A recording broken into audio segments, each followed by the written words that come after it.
जय हिंद प्यारे साथियों, मैं पंकज साहू आपका अपने YouTube channel Prayag academy Unnao में एक बार फिर से स्वागत एवं अभिनंदन करता हूं। जैसा कि आप सभी को पता भी है कि हम लोग भूगोल विषय की सीरीज को पढ़ रहे थे और मैंने कहा भी भैया ये सीरीज आपके लिए आगामी परीक्षाओं के लिए रामबाण साबित होगी। जैसे आप देखोगे एनटीपीसी का सेकेंड फेज आ गया, लेखपाल आ गया, इन सभी एग्जामों में एसएससी जीडी चल रहा है, इन सभी एग्जामों में ये सीरीज आपके लिए रामबाण साबित होगी। भैया सीधा निशाना लगाइए। और मैंने कहा निशाना लगाने के लिए पहले आप निशाना तभी लगेगा जब आपको पता होगा कि निशाना लगाना कहाँ है, और वो निशाना आपका तब लग पाएगा। और आपका निशाना है कि आपको लेखपाल, एसएससी जीडी, एनटीपीसी, आप मेरे साथ जुड़े, मैं आपको वहां तक पहुंचाऊंगा। तो सबसे पहले भैया आप हमारे चैनल को करिए सब्सक्राइब और लाइक, और जिन लोगों ने पिछले वीडियो नहीं देखे हैं उनके लिए मैंने लिंक डिस्क्रिप्शन में डाल रखा है, आप वहां जाके देख सकते हैं और बनाए नोट्स। तो उसी क्रम में हम भूगोल की सीरीज को बढ़ाते हैं भैया, कैसे आगे, और आगे बढ़ाएंगे तो आज आप देखोगे हम पढ़ने वाले हैं भू आकृति प्रदेश। पर उसके पहले मैं जितने भी चीजें छूट गई हैं, चाहे वो जितना भी मैंने पढ़ाया है, उसके जो भी पॉइंट मुझे लगते हैं कि ये आपकी परीक्षा के लिए महत्वपूर्ण हैं, उन पॉइंटों को मैं आज अलग से करा रहा हूं। तो आओ भैया, तो सबसे पहले मैंने कहा था आज हम कुछ चीजें पढ़ेंगे। तो हम लोग भैया पढ़ रहे हैं भारत का भूगोल। क्या पढ़ रहे हैं भैया? भारत का भूगोल पढ़ रहे हैं। तो अब जब भारत का भूगोल पढ़ रहे हैं तो इसमें मैंने कहा कुछ चीजें जो छूट गई उनको हम लेते हैं जान, और उन्हीं को हम बढ़ाएंगे आगे। तो जैसे आप सभी को पता है कि भारत विषुवत रेखा से कहां पर है? उत्तर में है। कहां पर भैया? विषुवत रेखा से उत्तर में है। और ये जो उस विषुवत रेखा है 0 डिग्री, ये भैया होती है आपकी अक्षांश रेखा। कौन सी रेखा हो जाएगी भैया? अक्षांश रेखा। तो आपसे क्वेश्चन कर सकता है, क्या कोई अक्षांश रेखा भारत से गुजरती है? कि क्या कोई अक्षांश रेखा भारत से गुजरती है? तो भैया कई सारी रेखाएं गुजरती हैं। और मैंने कहा हमने अक्षांश में 23.5 डिग्री उत्तर पढ़ा था जो कर्क कहलाई थी, फिर 66.5 उत्तर पढ़ा था जो आर्कटिक कहलाई थी। तो कौन सी भैया भारत से गई गुजर? तो आइए एक बार फिर से जब हम बढ़ेंगे आगे तो पहले बनाएंगे भारत का मैप। क्या बनाएंगे भैया? भारत का मैप। तो सबसे पहले आओ भारत का मैप बना लेते हैं और फिर चलते हैं अपने टॉपिक की ओर कि हमें पढ़ना क्या क्या है। तो आइए यहाँ पर, तो जब भारत का भूगोल पढ़ ही रहे थे तो यहाँ पर आप देखोगे मैंने आप सबको बहुत अच्छी तरीके से विषय को कंप्लीट करवा दिया है। तो आप जिन लोगों ने भी अभी पिछले वीडियो नहीं देखे हों वो जाएं, लिंक आपको डिस्क्रिप्शन में मिलेगा, और जाके देखें और उनके बनाए भैया नोट्स। क्या बनाए? नोट्स। तो अब एक चीज आया, तो यहाँ से आपसे कह सकता है कि जो 23.5 डिग्री होता है, कौन सा? 23.5 डिग्री अक्षांश। कौन सा बेटा? 23.5 डिग्री अक्षांश। और ये जो 23.5 डिग्री अक्षांश होता है भैया, ये गुजरता है भारत से। तो आपसे कह सकता है, और इस 23.5 डिग्री अक्षांश को हम लोग कहते हैं क्या भैया? कर्क रेखा। क्या कह देंगे भैया? कर्क रेखा। तो आपसे ये कह नहीं सकता है कि कर्क रेखा, क्या कह देगा? कर्क रेखा भारत के किस राज्यों से गुजरती है, या कर्क रेखा भारत के कितने राज्यों से गुजरती है? क्या कह देगा? कितने राज्यों से गुजरती है। तो आइए देखते हैं कि कर्क रेखा कितने राज्यों से गुजरती है। तो भैया राज्य कितने हो जाएंगे? 8। अगर आपसे एग्जाम में कहे कि कर्क रेखा कितने राज्यों से होकर गुजरती है, तो कर्क रेखा कितने राज्यों से होकर गुजर जाएगी भैया? 8। अब कौन कौन से हैं? तो आइए देखते हैं। सबसे पहले पड़ेगा कौन सा? गुजरात। कौन सा पड़ जाएगा भैया? गुजरात। और गुजरात के बाद हम लोग बढ़ेंगे तो हमको मिल जाएगा भैया कौन सा, राजस्थान। कौन सा मिल जाएगा, राजस्थान। राजस्थान के बाद जाएंगे तो हम लोगों को मिल जाएगा भैया मध्य प्रदेश। कौन सा मिल जाएगा भैया, मध्य प्रदेश। और मध्य प्रदेश के बाद बढ़े तो हमको कौन सा मिल जाएगा, छत्तीसगढ़। कौन सा मिल जाएगा भैया, छत्तीसगढ़।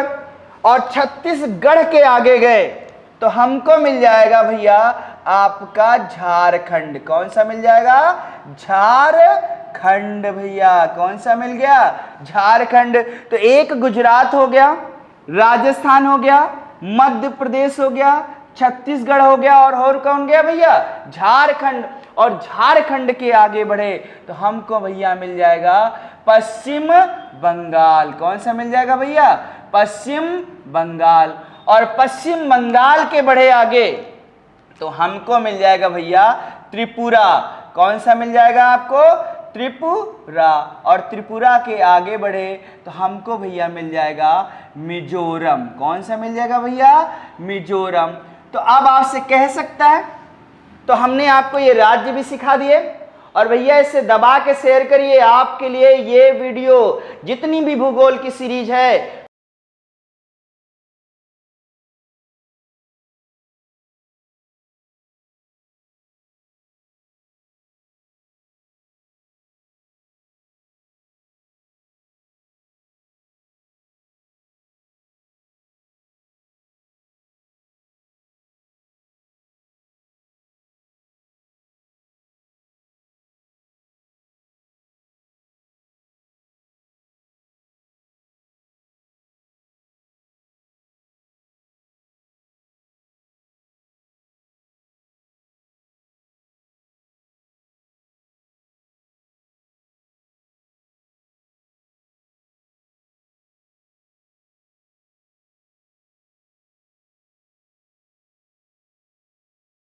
कंप्लीट मैं आपको पढ़ाऊंगा, आपको पूरी कंप्लीट करवाऊंगा। तो आइए चलो भैया आगे बढ़ते हैं। तो कितने राज्यों से गुजर गई, 8। क्या अब इससे और कोई क्वेश्चन बन सकते हैं? तो आपसे यही कह सकता है कि जैसे आप देखोगे आपसे ये कह सकता है, अब क्या कहेगा कि 8 राज्य तो गुजर गए। अब ये देखो, ये जो झारखंड है, क्या है भैया, झारखंड। और झारखंड की राजधानी है रांची। क्या है, राजधानी है भैया रांची। कौन सी है भैया, रांची। तो आपसे ये कह सकता है कि भारत के किस राजधानी से होकर कर्क रेखा गुजरती है भैया। तो होकर कर्क रेखा कहां से गुजरेगी भैया, रांची से गुजरेगी। रांची, और रांची किसकी राजधानी भैया, झारखंड की राजधानी है। एक तो क्वेश्चन ये बन गया। अब दूसरा देखेंगे तो कर्क रेखा पर पड़ने वाले राज्यों में सबसे उत्तरतम राजधानी किस राज्य की है। कर्क रेखा पर, समझना, कर्क रेखा पर पड़ने वाले राज्यों में सबसे उत्तरतम राजधानी कौन सी है, ये पूछा गया किस राज्य की है। तो ये भैया राजस्थान है, और राजस्थान की राजधानी है जयपुर। कौन सी भैया, जयपुर। तो कर्क रेखा पर पड़ने वाले राज्यों में सबसे उत्तर में स्थित अगर किसी राज्य की राजधानी है तो वो कौन से है, राजस्थान की भैया, राजस्थान की। और राजस्थान की राजधानी क्या हो गई, जयपुर हो गई। आगे बढ़ेंगे तो आपसे ये नहीं कह सकता कि सबसे दक्षिण में, तो यहां पर आप देखोगे छत्तीसगढ़ की राजधानी हो जाएगी भैया, वो आपकी हो जाएगी रायपुर। क्या हो जाएगी, रायपुर। और ये राजधानी किसकी है, आपके छत्तीसगढ़ की। अब आप देखोगे ये दो क्वेश्चन अगर आपको नए मैंने बता दिए कि उत्तर कर्क रेखा पर पड़ने वाले राज्यों में सबसे उत्तर में स्थित किस राज्य की राजधानी है, तो है राजधानी जयपुर। और कौन सा है, राजस्थान। वही बात हम दक्षिण में कर देंगे तो हो जाएगा कौन सा भैया, रायपुर। कौन सा हो गया, रायपुर। तो ये भैया आप लीजिए स्क्रीनशॉट, और फिर बढ़ते हैं हम लोग आगे की ओर और देखते हैं कि आगे हमें कौन कौन से विषय मिलेंगे। तो आइए भैया अब हम लोग बढ़ते हैं आगे की ओर। ले लीजिए इसका स्क्रीनशॉट। अब एक चीज देखिएगा, मैं इसे रफ कर रहा हूं, मैप को नहीं हटाएंगे क्योंकि टाइम लग जाएगा अगर फिर से मैप बनाना पड़ा हमको, तो इसे हम लोग हटा लेते हैं। अब ये हट गया, तो अब यहाँ से और कैसे क्वेश्चन पूछेंगे। तो मैंने आपको भैया एक चीज आगे पहले ही वीडियो में बता रखी थी, वो मैंने बताया था आपको भारत की मानक समय रेखा। कौन सी बताई थी भैया? भारत की मानक समय रेखा। तो देखा था कि जो भारत की मानक समय रेखा थी वो भैया कितने डिग्री थी? 82.5 डिग्री आपका पूर्वी देशांतर। कौन सा था? 82.5 डिग्री पूर्वी देशांतर। तो ये तो हम लोग पढ़ ही चुके हैं कि 82.5 डिग्री भारत की मानक समय रेखा है, और ये जो भैया 82.5 डिग्री है तो भारत का मानक समय मैंने ये भी बता रखा था कि ये मेरी कौन सी रेखा है? मानक समय रेखा। और ये जो मानक समय रेखा है ये कहां से ली गई है? मिर्जापुर। आप देखो कि कई स्रोतों में आपके इलाहाबाद के नैनी के पास से भी मिलता है। कहां से? इलाहाबाद के नैनी के पास से। तो याद रखिएगा इलाहाबाद का कौन सा क्षेत्र है? नैनी। वैसे कहां से गुजरती है? एनसीईआरटी कहती है कि जो 82.5 डिग्री है वो भारत का मानक समय लिया गया है और वो गुजरता कहां से? मिर्जापुर। तो ये पिछले वीडियो में भी मैंने बताया था कि आपकी जो मानक समय रेखा है, कौन सी? मानक समय रेखा। और ये भैया जो मानक समय रेखा है ये आपके 5 राज्यों से होकर गुजरती है। कितने राज्यों से होकर गुजरती है? 5। तो अब आपके लिए ये कैसे इंपॉर्टेंट हुआ? अब ये 5 राज्यों में गुजरेगी तो आपसे यही कह सकता है कि जो मानक समय रेखा है वो किन 5 राज्यों से होकर गुजरती है और विशेषता क्या है। तो अब यहां पर एक चीज और पढ़ेंगे क्योंकि ये एक आपको मैं एकदम नया क्वेश्चन बताने वाला हूं कि ये आप देखिएगा कि ये वाली डिग्री आपके 23.5 थी और ये जो 23.5 रेखा थी वो कौन सी रेखा थी? कर्क रेखा थी। कौन सी थी भैया? कर्क रेखा। तो अब आप देखोगे एक आपसे क्वेश्चन पूछेगा, कर्क रेखा तो 8 से गुजर गई, मानक समय रेखा 5 से गुजर गई। अब आपसे कह सकता है कर्क रेखा व मानक समय रेखा। क्या कहेगा भैया? कर्क रेखा व मानक समय रेखा एक दूसरे को कहां पर काटती है? कर्क रेखा और मानक समय रेखा एक दूसरे को कहां पर काटती हैं? तो वो भैया राज्य हो जाएगा, वो आपका हो जाएगा भैया कौन सा? छत्तीसगढ़। ये आपके लिए इंपॉर्टेंट क्वेश्चन मैंने बता दिया। इसको आप नोट्स जरूर बनाएं, इसीलिए मैं कह रहा हूं क्योंकि मैं एक एक चीज आपकी भैया छोड़ूंगा ही नहीं। आपको आपकी सफलता तक पहुंचाने का पूरा प्रयास जारी रहेगा। बस आपको हमारे साथ है जुड़ना, वीडियो को करना है शेयर, लाइक और कराना है भैया सब्सक्राइब और दबा के शेयर करना है जिससे आप सब तक ये मेरी क्लास पहुंचे, सबके लिए, सब इससे आप देखोगे लाभ उठा सके। तो आप देख लेते एक बार, आए हैं तो 82.5 डिग्री को देख ही लेते हैं। तो 82.5 डिग्री अगर मिर्जापुर है तो मिर्जापुर कहां पर पड़ता है? उत्तर प्रदेश में। उसके बाद आओगे आपका मध्य प्रदेश आएगा और मध्य प्रदेश के बाद आपका कौन सा आ गया? छत्तीसगढ़। और छत्तीसगढ़ के पास आएगा आंध्र प्रदेश और आंध्र प्रदेश के बाद आएगा ओडिशा। तो कितने राज्यों से गुजर गई भैया? 5। कितने राज्यों से गुजर गई? 5। और 5 राज्य कौन से हो गए? आपका उत्तर प्रदेश हो गया हमारा भैया, हमारा प्रदेश, और हो गया कौन सा? मध्य प्रदेश। और मध्य प्रदेश के बाद पहुंचे तो कौन सा हो गया भैया? छत्तीसगढ़। कौन सा? छत्तीसगढ़। और छत्तीसगढ़ के बाद आए तो आंध्र प्रदेश और आंध्र प्रदेश के बाद आए तो ओडिशा। कौन सा आ गया भैया? ओडिशा। इतनी बातें आपको समझ में आ गई होंगी और ये मैंने एक नया क्वेश्चन बना दिया कि कर्क रेखा और मानक समय रेखा एक दूसरे को कहां पर स्पर्श करती हैं या कहां पर काटती हैं या एक दूसरे को कहां पर काटती हैं? तो किस राज्य में काटती हैं? छत्तीसगढ़।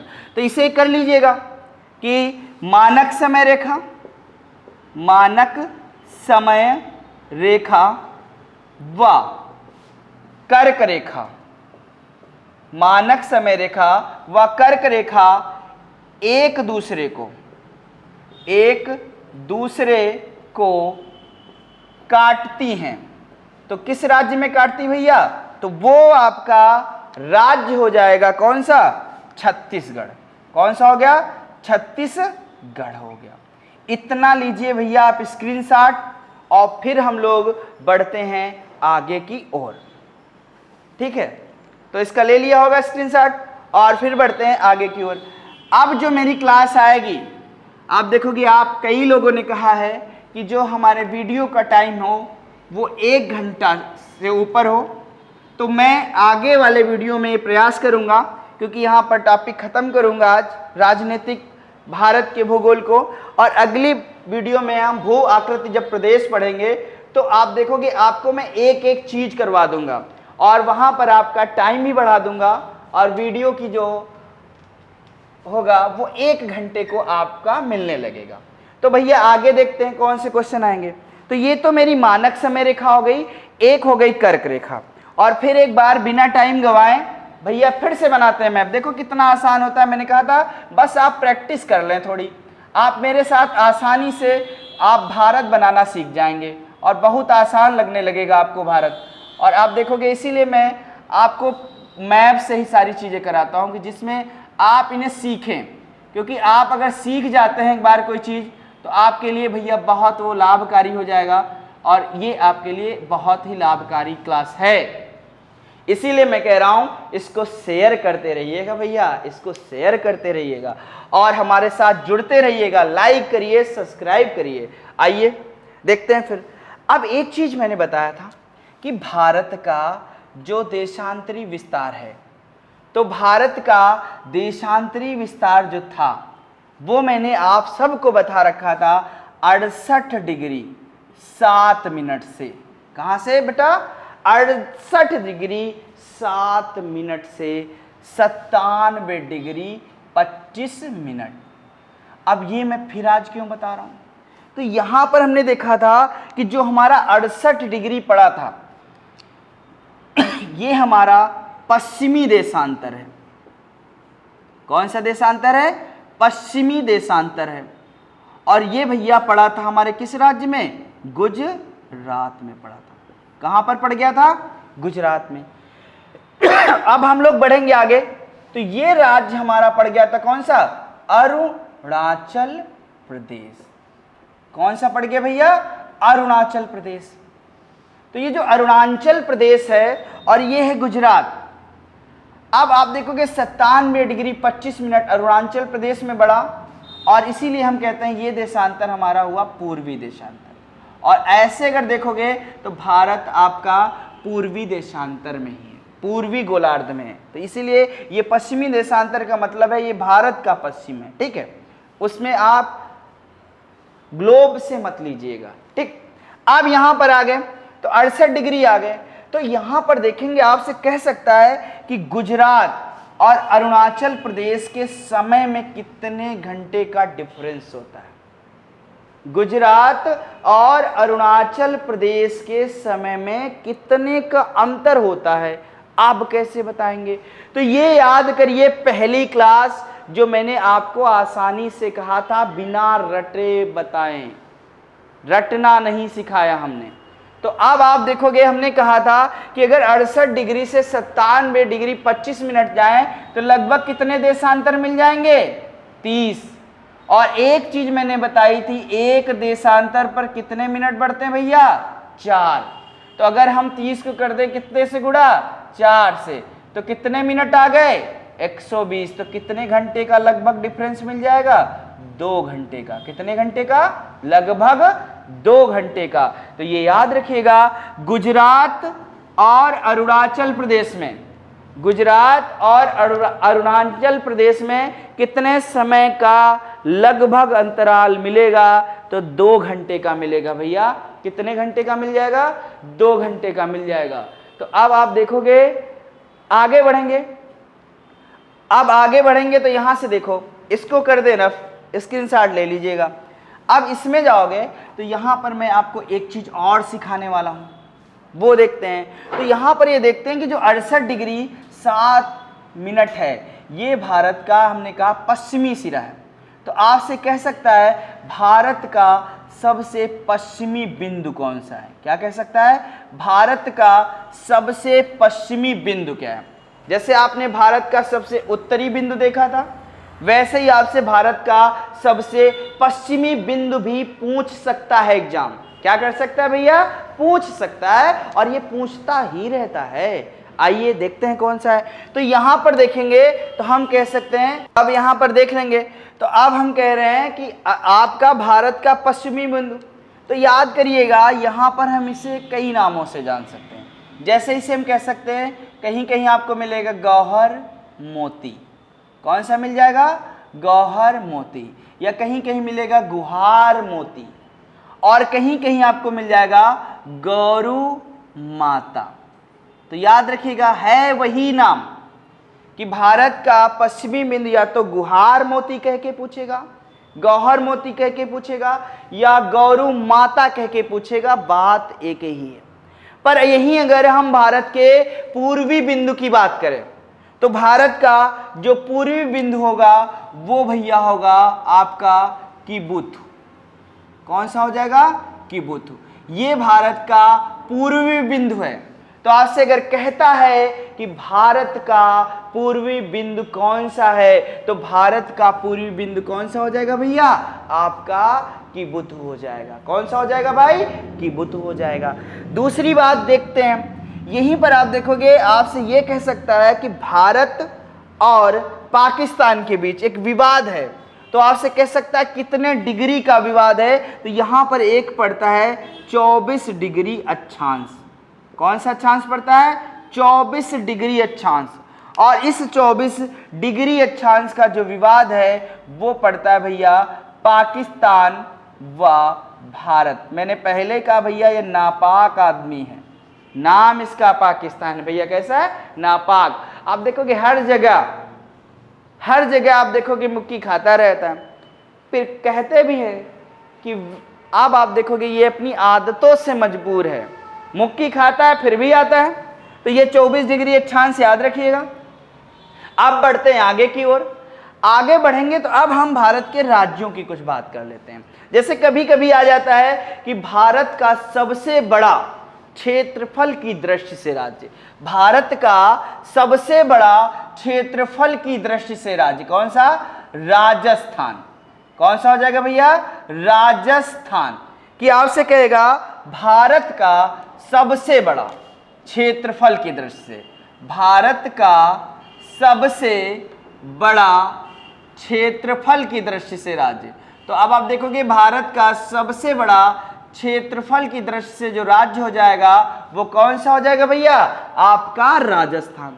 तो यही अगर वो सबसे बड़े राज्य की बात कर देता है तो वो क्या सबसे छोटा राज्य नहीं पूछ सकता? तो सबसे छोटा राज्य कौन सा हो जाएगा? तो कौन सा हो जाएगा? गोवा हो जाएगा। कौन सा हो जाएगा भैया? गोवा। तो आपसे कह सकता है कि भारत का सबसे छोटा राज्य। तो याद रखिएगा ये अभी आप देखोगे पेट की परीक्षा में आया भी है, भारत का सबसे छोटा राज्य। तो भारत का सबसे छोटा राज्य कौन सा हो जाएगा? वो हो जाएगा गोवा। अब आपसे एक चीज ये कह सकता है, ये तो क्षेत्रफल की दृष्टि से बात की उसने, अगर यही कह दे जनसंख्या की दृष्टि से, किसकी दृष्टि से? जनसंख्या की दृष्टि से भारत का सबसे बड़ा राज्य, जनसंख्या की दृष्टि से भारत का सबसे बड़ा राज्य। तो जनसंख्या की दृष्टि से जब हम भारत के सबसे बड़े राज्य की ओर बढ़ेंगे तो भैया हमारा प्रदेश उत्तर प्रदेश, कौन सा भैया? हमारा प्रदेश उत्तर प्रदेश, सबसे ज्यादा जनसंख्या वाला प्रदेश।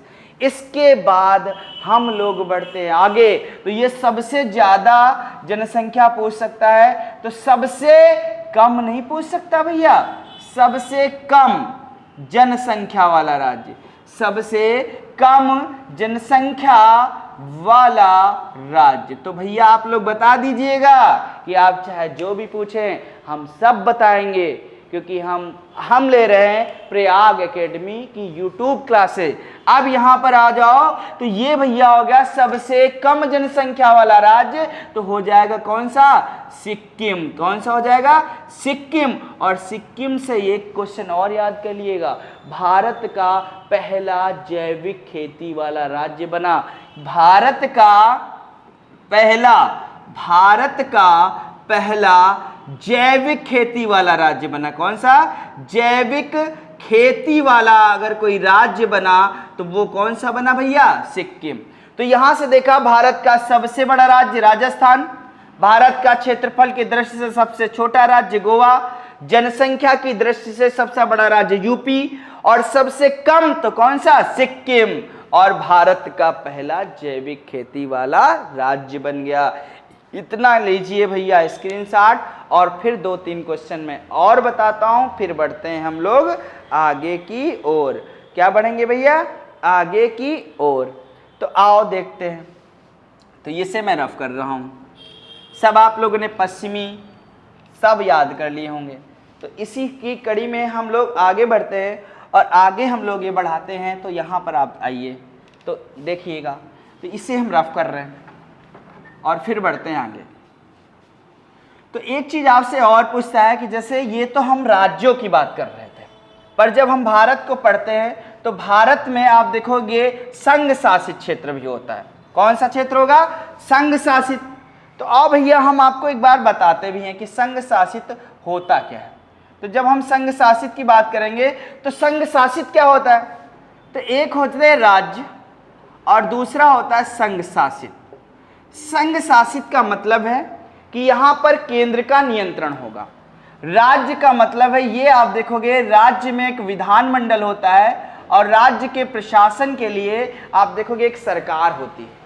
पर संघ शासित क्षेत्रों में जो शासन होता है वो भैया होता है किसका? राष्ट्रपति का। किसका होगा? राष्ट्रपति का। आगे जब मैं आपको संविधान विषय को पढ़ाऊंगा, जब वो सीरीज लेकर आऊंगा, तो अब आप देखोगे मैं वहां पर भी आपको एक एक चीज पढ़ा दूंगा। आप बस अभी पढ़िए भूगोल और खत्म करिए। बस ये पूछ सकता है ये राष्ट्रपति है, तो यहां पर एक आर्टिकल आता है और वो आर्टिकल आता है 239। कौन सा आ जाएगा? 239। 239 में ये कहा गया है कि संघ शासित क्षेत्रों का प्रशासक राष्ट्रपति होगा। वह स्वयं प्रशासन कर सकता है या किसी व्यक्ति को नियुक्त कर सकता है या किसी अधिकारी को नियुक्त कर सकता है। तो इसीलिए आप देखोगे संघ शासित क्षेत्रों में वो उपराज्यपाल और प्रशासक को नियुक्त करता है। ठीक है, और किस आर्टिकल से करता है? 239। ये नहीं पूछ सकता भैया कि भारत में संघ शासित राज्यों की संख्या कितनी है। तो संघ शासित राज्यों की कितनी संख्या हो जाएगी? 8। कितनी हो जाएगी? 8। तो अब आपसे ये नहीं कह सकता है भारत का सबसे बड़ा संघ शासित क्षेत्र, और ये बदल गया कि जो हम पहले पढ़ते थे अब आप देखोगे बदल गया। क्यों? क्योंकि आपको मैंने पिछली क्लास में बताया था, इसीलिए जिन लोगों ने पिछले वीडियो नहीं देखे वो जाके देखे, वहां से उनको बहुत लाभदायक जानकारियां मिलेंगी जो आगामी परीक्षाओं में उनके लिए रामबाण साबित होंगी भैया आप सबके लिए। तो इसीलिए मैंने कहा कि एक तरफ से पढ़े और बनाए नोट्स, जुड़े रहे मेरे साथ, मैं आपको पहुंचा दूंगा आपकी सफलता को की ओर। तो 31 अक्टूबर 2019 हमने बताया था आप सभी को कि जम्मू कश्मीर, कौन सा? जम्मू कश्मीर पुनर्गठन अधिनियम। और यही जो जम्मू कश्मीर पुनर्गठन अधिनियम आया था, और इस अधिनियम के तहत यह किया गया कि आपके एक राज्य था जम्मू कश्मीर, उसे संघ शासित राज्य बना दिया गया। कौन सा बना दिया गया भैया? संघ शासित। तो आज अगर आपसे पूछता है कि भारत का सबसे बड़ा संघ शासित क्षेत्र, तो आप लगा दीजिएगा जम्मू कश्मीर। वो भी कैसे? क्षेत्रफल की दृष्टि से। कैसा? क्षेत्रफल की दृष्टि से। और जब हम क्षेत्रफल की दृष्टि से बात करेंगे, क्षेत्रफल की दृष्टि से सबसे बड़ा संघ शासित क्षेत्र, सबसे बड़ा संघ शासित क्षेत्र, तो याद रखिएगा क्षेत्रफल की दृष्टि से सबसे बड़ा संघ शासित क्षेत्र भैया कौन सा हो जाएगा? जम्मू एंड कश्मीर। कौन सा हो गया भैया? जम्मू एंड कश्मीर। और आपसे कह सकता है कि क्षेत्रफल की दृष्टि से सबसे छोटा संघ शासित राज्य, तो कौन सा हो जाएगा? लक्षद्वीप। आप देखोगे इसके पिछली ही क्लास में मैंने बताया था कि क्षेत्रफल की दृष्टि से, क्षेत्रफल की दृष्टि से सबसे छोटा संघ शासित राज्य, कैसा राज्य? संघ शासित राज्य। तो क्षेत्रफल की दृष्टि से सबसे छोटा जो भैया संघ शासित राज्य हो गया वो कौन हो गया भैया? आपका लक्षद्वीप हो गया। कौन सा हो गया भाई? लक्षद्वीप। तो दो क्वेश्चन ये बन गए कि सबसे बड़ा संघ शासित जम्मू कश्मीर, सबसे छोटा संघ शासित आपका लक्षद्वीप। पर आपसे ये नहीं कह सकता है जनसंख्या के आधार पर। किसके आधार पर? जनसंख्या के आधार पर सबसे बड़ा संघ शासित क्षेत्र, जनसंख्या के आधार पर सबसे बड़ा संघ शासित क्षेत्र। तो जब ये कह देगा बड़ा संघ शासित क्षेत्र, तो ये आप देखोगे जनसंख्या के आधार पर सबसे बड़ा संघ शासित क्षेत्र आ जाएगा। तो कौन सा आ जाएगा भैया? आपका आ जाएगा दिल्ली। कौन सा आ जाएगा? दिल्ली। कौन सा आ गया? दिल्ली। और सबसे छोटा जनसंख्या के आधार पर सबसे छोटा या सबसे कम जनसंख्या वाला संघ शासित राज्य, तो वो कौन सा हो जाएगा भैया? आपका हो जाएगा लक्षद्वीप। तो सबसे ज्यादा आबादी वाला संघ शासित राज्य तो दिल्ली, सबसे छोटा जनसंख्या के आधार पर राज्य कौन सा हो जाएगा? लक्षद्वीप। और अगर ऐसे हम भारत में पूछे तो सबसे बड़ा कौन सा बताया मैंने? उत्तर प्रदेश। सबसे छोटा कौन सा भैया? सिक्किम। क्षेत्रफल की दृष्टि से राजस्थान। सबसे छोटा क्षेत्रफल की दृष्टि से गोवा। अभी हाल ही में एग्जाम में पूछा गया। तो ये मैंने आपको सारे बता दिए। और मैंने संघ शासित क्षेत्र बताए कितने? 8। कितने बता दिए भैया? 8। तो एक तो हो गया जम्मू कश्मीर, और इसी के साथ एक कौन सा बना था? लद्दाख। इसको भी देख लेते हैं कि यहीं खत्म कर लेते हैं। उसके बाद जाओगे तो हमें इधर बंगाल की खाड़ी मिली थी, तो एक द्वीप मिला था कौन सा? अंडमान निकोबार। कौन सा मिला था? अंडमान निकोबार। अब आपसे कह सकता है कि ये 8 राज्य हैं कौन कौन से? तो भैया इसका लीजिए स्क्रीनशॉट, फिर थोड़ा आपको 8 राज्य भी बता देते हैं कि आपके एग्जाम में आ जाए क्वेश्चन, तो बचे नहीं भैया, कुछ बच के नहीं जाए। तो इससे मैं रफ कर रहा हूं, ठीक है? आप लोग समझ रहे होंगे सारी चीजों को। और भैया नोट्स जरूर बनाएं, और एक बार अगर मेरे साथ आप जुड़ गए हैं तो मैं आपको कंप्लीट करा दूंगा पूरा विषय। कहीं पर आपको भटकने की जरूरत नहीं है कि आज ये पढ़ लें कल वो पढ़ ले। भैया मैंने कहा है जब आप सारा सिलेबस पढ़ डालोगे, क्या पढ़ डालोगे? सिलेबस पढ़ डालोगे, तो क्या पूछेगा एग्जाम? भाई जो भी पूछेगा सिलेबस से ही तो पूछेगा। और जब है आपका सिलेबस कवर हमारा, इसीलिए आप देखोगे मैंने कहा जीएस में क्वेश्चन नहीं फंसे। कभी हम ये पढ़ लेते हैं, कभी वो पढ़ लेते हैं। और जो जरूरी थोड़े ना है कि अगर हम भारत के भूगोल को खत्म कर रहे हैं, मैंने नदियों को नहीं खत्म किया, तो अब पता चला नदी से आ गया, उसने भारत की यूनिट कही है। अब ये थोड़ी नहीं कहा है कि हम राजनीतिक या फिजिकल ही पूछेंगे, नदियों को छोड़ देंगे, या हम खानों को छोड़ देंगे, पठारों को छोड़ देंगे। ऐसा नहीं है। जब हम वेल कंप्लीट कर लें और एक बार अगर हो गया मेरा पूरा कवर, तो आप देखोगे आसान विषय। तो अब 8 राज्य देख लेते हैं। तो सबसे पहले आपको मिल गया कौन सा? जम्मू कश्मीर। इसके बाद गए तो हमें मिल जाएगा लद्दाख। इसके बाद आ जाओ तो हमें मिल जाएगा दिल्ली। दिल्ली के बाद चलोगे तो आपको मिल जाएगा चंडीगढ़। कौन सा मिल गया भैया? चंडीगढ़। तो आपके 4 राज्य हो गए। बचे कितने?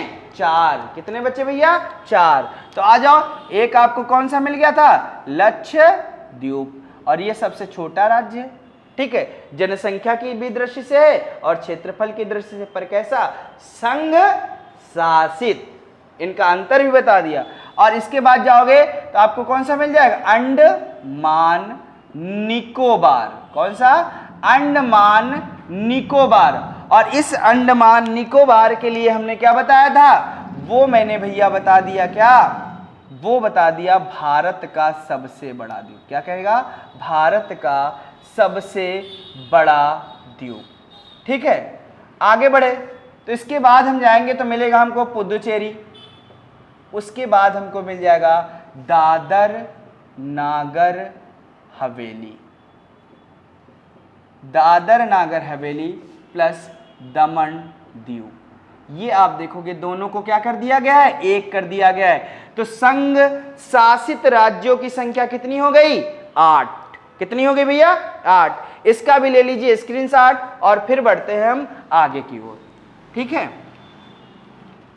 आपको चीजें समझ में आ रही हूं भैया, तो आप इन्हें लाइक करें, सब्सक्राइब करें और अपने मित्रों को शेयर करें और ज्यादा से ज्यादा लोगों को जोड़ें, जिसमें सबकी सफलता में हम भागीदारी कर सकें, अपनी भागीदारी कर सकें। तो आइए आगे बढ़ते हैं। तो यहां पर एक चीज मैंने आपको अभी पढ़ाया कि भारत का मानक समय रेखा, और भारत का जो मानक समय रेखा है वो आप देखिएगा कितना आया था, 82.5 डिग्री। कौन सा है भैया, 82.5 डिग्री। तो मतलब भारत में एक मानक समय है। कैसा है, भारत में एक मानक समय है। तो आपसे कह सकता है कि विश्व में सबसे ज्यादा मानक समय किस देश में है। अपना तो कौन सा आ गया था भैया, 82.5 डिग्री। इसीलिए भारत का समय कितने घंटे आगे है आपसे पूछा जाता है, तो कितने घंटे, 5.5 घंटे।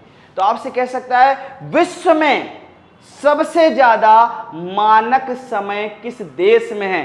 तो भाई भारत में तो एक ही है, पर मैं बात किसकी कर रहा हूं, विश्व में सबसे ज्यादा मानक समय, विश्व में सबसे ज्यादा मानक समय, यह आपसे कहेगा टाइम जोन। तो याद रखिएगा विश्व में सबसे ज्यादा मानक समय किस देश में है, तो रूस। तो आपसे कह सकता है कि रूस में या रूस के समय को कितने मानक समय में बांटा गया, कितने टाइम्स जोन में बांटा गया है, तो भैया 11 टाइम जोन। कितने, 11 टाइम जोन्स में बांटा गया है। तो याद रखिएगा 11 टाइम जोन। और इसके बाद दूसरा विश्व में सबसे ज्यादा टाइम जोन वाला राज्य है अमेरिका। कौन सा है, अमेरिका। और इस अमेरिका में कितने टाइम जोन है भैया, 9। तो आप देखोगे मैंने आपको बहुत सी जानकारियां इसमें दी जो आपके पेपर के लिए बहुत महत्वपूर्ण है। तो भैया आज इस क्लास को करते हैं यहीं पर समाप्त, और अगली क्लास आपके लिए बहुत महत्वपूर्ण होने वाली है, क्योंकि मैंने यहाँ पर लगभग भारत के राजनीतिक स्वरूप को पढ़ा है। आगे वाले वीडियो जो आएंगे मेरे, वो भारत के भौतिक स्वरूप से आएंगे। पर्वत, पहाड़, नदियां, पठार, ये कौन कहां पर है, इसको मैं इनको भी मैप से करवाऊंगा भाई। और आप देखोगे एक नए तरीके से करवाऊंगा। आप, मैं कह नहीं रहा हूं कि आपने पढ़ा नहीं होगा, पर ये तरीका नया होगा भाई, ये तरीका नया होगा। और ये तरीका आपको परीक्षा में ले जाएगा आसानी से। और इस तरीकों को करना है अगर फॉलो, तो आपको जुड़ना पड़ेगा प्रयाग एकेडमी के YouTube चैनल से। और अगर आप हैं उन्नाव के क्षेत्र के नजदीक के, तो जुड़ जाएं भैया प्रयाग एकेडमी की ऑफलाइन क्लासों से। मैंने कहा है ना, 2018 का उत्तर प्रदेश का टॉपर दिया है। तो आप लोगों को भी आपके गंतव्य तक पहुंचाने का पूर्ण जिम्मेदारी मेरी है, और मैं इसे करके रहूंगा। बस आप लोग हमारे साथ जुड़े रहें। मैंने कहा भी है कि जो हमारी प्रयाग एकेडमी की जो क्लासेस हैं वो GIC स्कूल के सामने कचहरी रोड उन्नाव में संचालित हैं। उनके साथ जुड़ें, हमारे सटीक मार्गदर्शन, हमारी तकनीक को देखें। और धीरे धीरे मैंने कहा था कि इस कड़ी में मैं सभी टीचरों को लाऊंगा आपके सामने। तो हिंदी विषय आ भी चुका है और आप इस सीरीज को पढ़ें। उसके बाद मैं UPSI के लिए स्पेशल क्लास लेके आ रहा हूं, एक रामबाण सीरीज लेके आ रहा हूं, उसमें भी जुड़ें। वो विषय होगा संविधान, और मैं उसमें एक तरीके से आप जितना भी संविधान का क्वेश्चन आएगा ऐसा ही में आपसे नहीं बचेगा भैया एक। और अगर नहीं बचे, अगर बनना है, वर्दी को पाना है, GD में जाना है, तो प्रयाग के साथ जुड़ना है, पंकज सर की क्लास लेनी है भैया। अगर लेंगे तभी आगे जाएंगे। तो आज के लिए मैं लेता हूं यहीं पर विराम, फिर मिलते हैं अगले वीडियो में मित्रों। आज के लिए जय हिंद मेरे प्यारे साथियों।